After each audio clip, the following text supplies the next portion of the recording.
This content is intended solely for educational and entertainment purposes. Nothing you will see or hear in this video is financial advice, nor the ultimate truth. Always do your own research. What is copper? Its physical properties and uses. Copper is a metal known for its high electrical and thermal conductivity, resistance to corrosion, and natural antibacterial properties.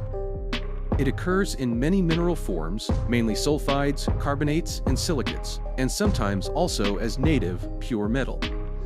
It is essential for life, present in humans, animals, and plants, and plays a key biological role. Copper is widely used in electrical installations, construction, transportation, and industrial manufacturing, forming one of the fundamental pillars of the modern economy and technological development. Because it can be recycled indefinitely without any loss of quality, copper supports the sustainable use of natural resources. Future supply depends on the discovery of new deposits, technological advancements, and recycling efficiency, factors that ensure its continued importance in global development. Global copper deposits and production. Based on data from the Geological Survey, Mineral Commodity Summaries 2025, it is possible to analyze the global distribution of copper deposits, production, and refining by country. The analysis uses data for 2023, as it remains the most reliable and up-to-date. It covers copper ore extraction, refined metal production, and documented reserves. The largest copper producers are Chile, the Democratic Republic of the Congo, and Peru. These same countries also hold the largest reserves of copper that have not yet been extracted. According to the latest USGS assessment, 2015, global identified copper resources amount to approximately 1.5 billion tons of unmined ore. After including historical production, around 0.6 billion tons, the total known resources are estimated at about 2.1 billion tons. Undiscovered resources are estimated to contain an additional 3.5 billion tons of copper. When it comes to copper refining, the global leader is China, which is not surprising given that the country is often referred to as the factory of the world. According to ICSG data for 2023, Germany, China, and the United States rank among the largest exporters of semi-finished copper products, while Malaysia, the United States, Italy, and China are the leading importers. Structure of the copper industry.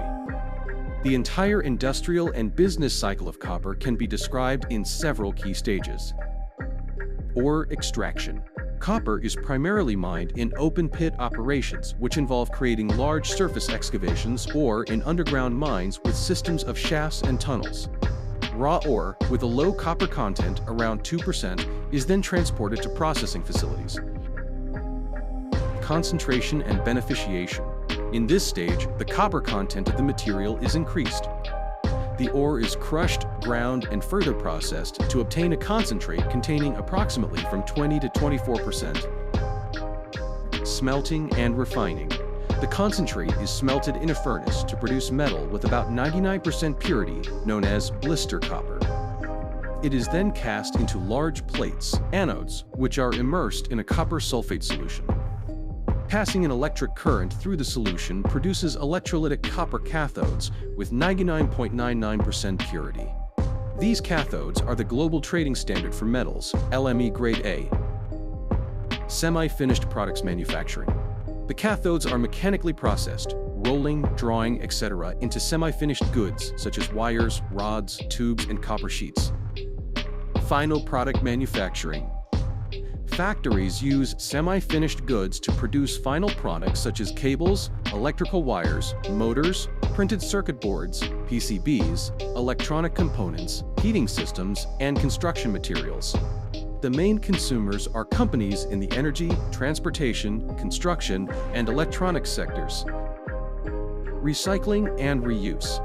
Copper is recovered from production waste and used products. The collected scrap is remelted and refined again through electrolysis. It is estimated that around 30% of global copper supply comes from recycling. Distribution and trade. Copper is traded mainly on commodity exchanges such as the London Metal Exchange, LME, COMEX, or Shanghai Futures Exchange. Through long-term contracts between producers and industrial buyers, via international trade and semi-finished products between companies. Ways to invest in copper for individual investors. There are several ways to invest in commodities, and in this case, in copper. The most common options include exchange-traded funds, ETFs. These provide exposure mainly to a basket of mining or industrial companies. It is worth noting that some US-listed ETFs also offer direct exposure to copper through futures contracts. Examples include Global X Copper Miners, ETF, iShares Copper and Metals Mining, ETF, Sprott Copper Miners, ETF, Sprott Junior Copper Miners, ETF, Themes Copper Miners, ETF, United States Copper Index ETF, based on copper futures contracts. Exchange-traded commodities, ETCs, instruments based on copper futures, contracts that provide exposure to price movements of the metal without the need for physical ownership.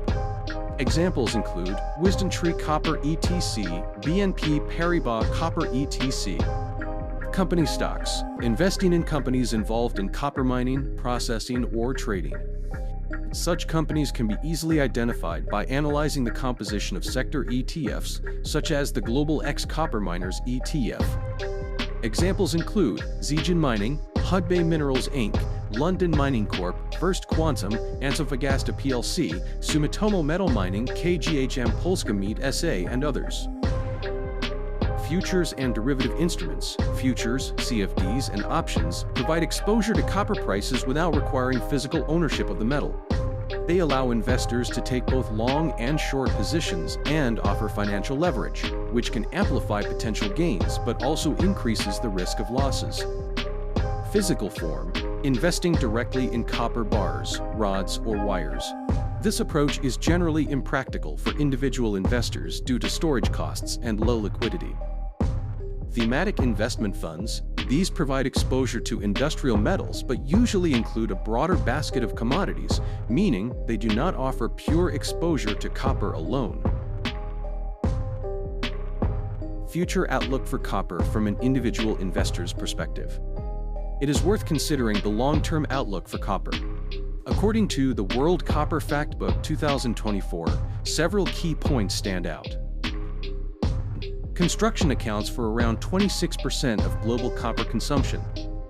Demand in this sector is driven by ongoing urbanization in India, Africa, and Asia, as well as the growing importance of energy-efficient building standards and renovation projects.